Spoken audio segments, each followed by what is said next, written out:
গো সরাও। আপনার বাড়িতে চলুন চলুন চলুন চলুন চলুন চলুন। বলে কি আপনি স্বীকার করেছেন যে পুরো মন্ডলে থাকতেন?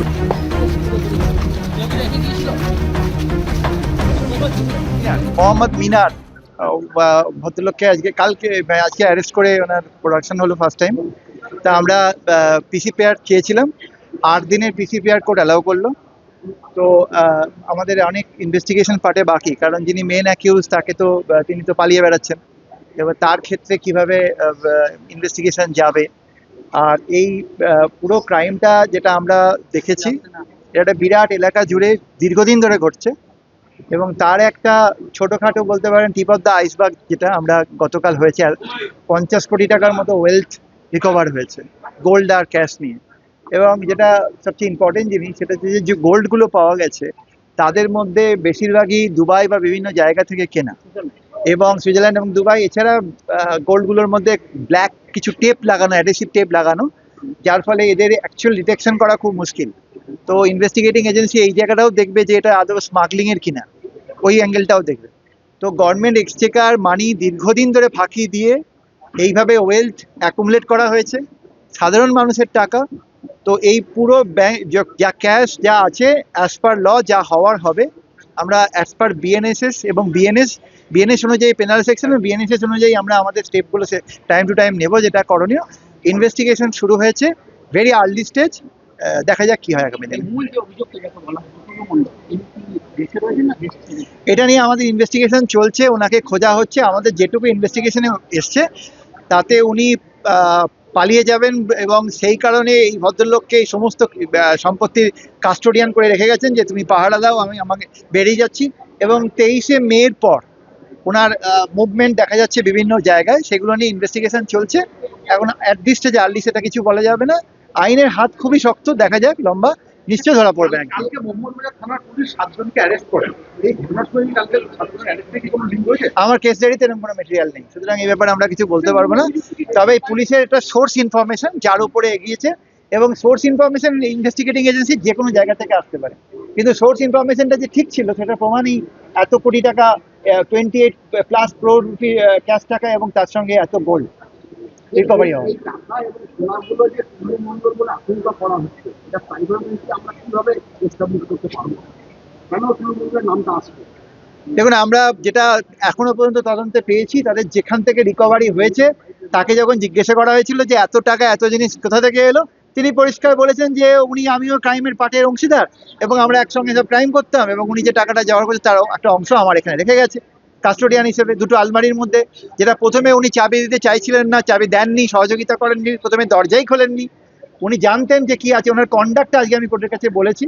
তো যাই হোক, আলটিমেটলি আলমারি ভেঙে দুখানা আমরা, এই আপনারা সবাই জানেন কি পাওয়া গেছে, হিউজ পরিমাণে ওয়েলথ অ্যান্ড ক্যাশ, হ্যাঁ, প্রায় 50 crore উপরে। এবং আগামী দিনে আরও ইনভেস্টিগেশন এগোবে। আমরা 8 দিনের পিসিপিআর ওই জন্যই নেওয়া, এবং আরও 21% এর মধ্যে ইনভলভমেন্টের সম্ভাবনা রয়েছে, দেখা যাক। এই বিপুল সম্পত্তির উৎস কি বলে আপনারা? এখনো পর্যন্ত আমাদের যেটুকু ইনভেস্টিগেশনে উঠে এসছে সেটা হচ্ছে যে ল্যান্ড গ্র্যাবিং হতে পারে, তার মধ্যে থেকে এক্সটর্শন হতে পারে, মানুষকে ভয় দেখিয়ে দিনের পর দিন ক্ষমতার আড়াল থেকে, এবং এবং ইকোনমিক অফেন্স বিভিন্ন ধরনের, এইগুলোরই ইনভেস্টিগেশনের জন্য আমরা পিসিপিআর আয়োগ করেছিলেন, এবং সেই পিসিপিআরটা অ্যালাউ ব্যাপার আমরা পাথরের খাদান এবং বালি খাদান সমস্ত কিছুকে ইনভেস্টিগেশনের পার্টে রেখে ইনভেস্টিগেশন এগোনো হচ্ছে। ব্ল্যাক টেপ যেটা, এটা কি বিশেষ কোনো মেটেরিয়াল? গোল্ড, এই যে ব্ল্যাক টেপ যেটা স্ক্যানার, এটা নিয়ে তদন্ত চলছে, কিন্তু এটা এখনো পর্যন্ত যেটুকু জানা যাচ্ছে যে এটা সহজে যাতে ডিটেক্ট না হতে পারে তার জন্য এই প্রসেসটা নেওয়া, বাকিটা ইনভেস্টিগেশনের পার্ট। আমাদের এখানে habitually dealing with stolen property এই ধারা দেওয়া আছে। সবচেয়ে ইম্পর্টেন্ট জিনিস হচ্ছে সিন্ডিকেট ক্রাইম, যেটা নতুন বিএনএস এর 111 যে সেকশনটা, তাতে লাইফ ইমপ্রিজনমেন্ট পর্যন্ত, যাবজ্জীবন পর্যন্ত আছে। কনসার্টের একটা টিম বানিয়ে দিনের পর দিন মানুষকে লুটে খাওয়া, ঠকানো, বিভিন্ন রকমের ক্রাইম করা, ইকোনমিক অফেন্স স্পেশালি, সেইগুলোর জন্য সিন্ডিকেট ক্রাইমের সেকশন 111 রয়েছে। এবং 409 গভর্নমেন্ট প্রপার্টি আত্মসাৎ করার এক যে প্রবণতা দেখা গেছে, সেইটার আছে, এবং এগুলোর উপরে ইনভেস্টিগেশন স্টার্ট হচ্ছে, দেখা যাক আগামী দিনে করতে। Yes. ওই ব্যাপারটা কি উনি কি বিদেশ চলে গেছেন বলে আপনারা আশঙ্কা করছেন? তার এগেইনস্টে লুকআউট নোটিশ করার প্রসেস শুরু বা প্রসেস করে দিয়েছে? আমরা ওই প্রসেসে এগোচ্ছি, আগামী দিনে দেখা যাক, কারণ বেশি তো আমরা ডাইভার্জ এই স্টেজে করতে পারছি না, ইনভেস্টিগেশন চলছে, আপনারা ঠিক টাইমে জানতে পারবেন।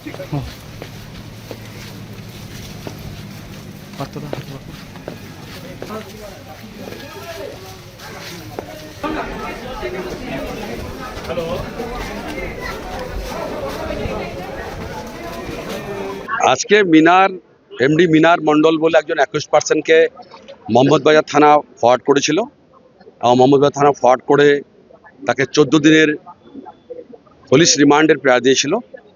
লার্নেড কোর্ট সমস্ত কিছু বিবেচনা করে 8 দিন পুলিশ রিমান্ড অ্যালাউ করেছেন।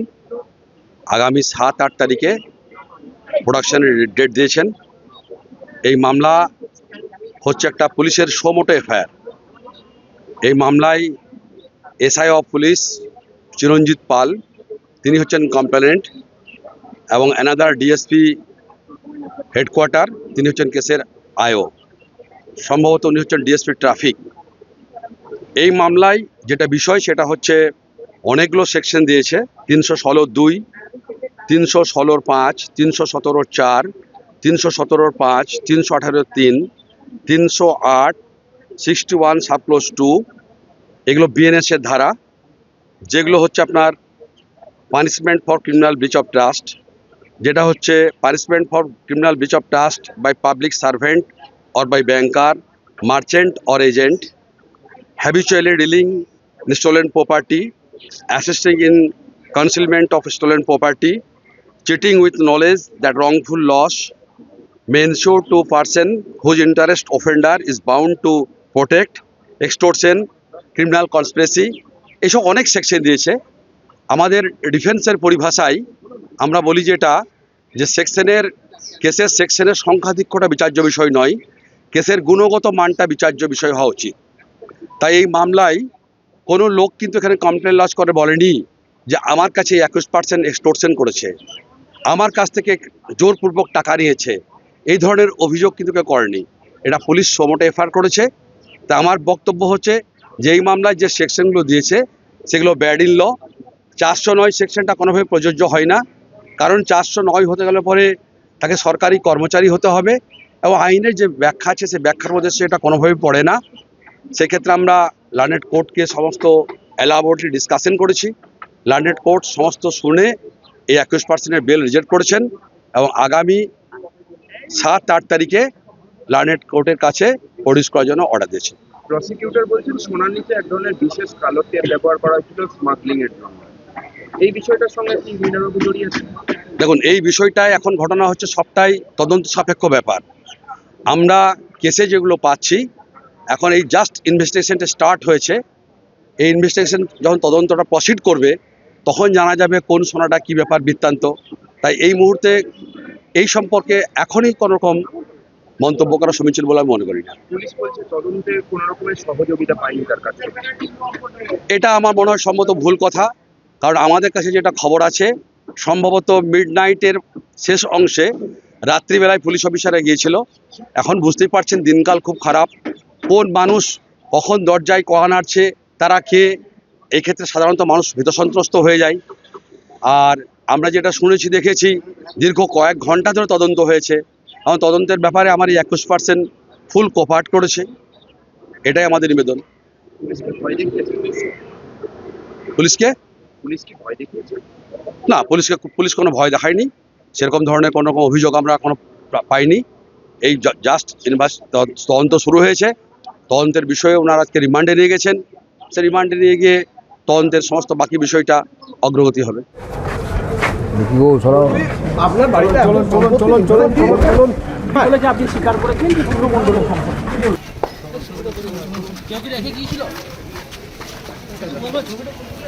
আমাদের ভিডিও ভালো লাগলে লাইক এবং শেয়ার করুন, কমেন্ট সেকশনে গিয়ে জানান আপনাদের মতামত। আরও ভিডিও পেতে আমাদের চ্যানেল সাবস্ক্রাইব করুন এবং প্রতি মুহূর্তে খবরের আপডেট পেতে প্রেস করুন বেল আইকন।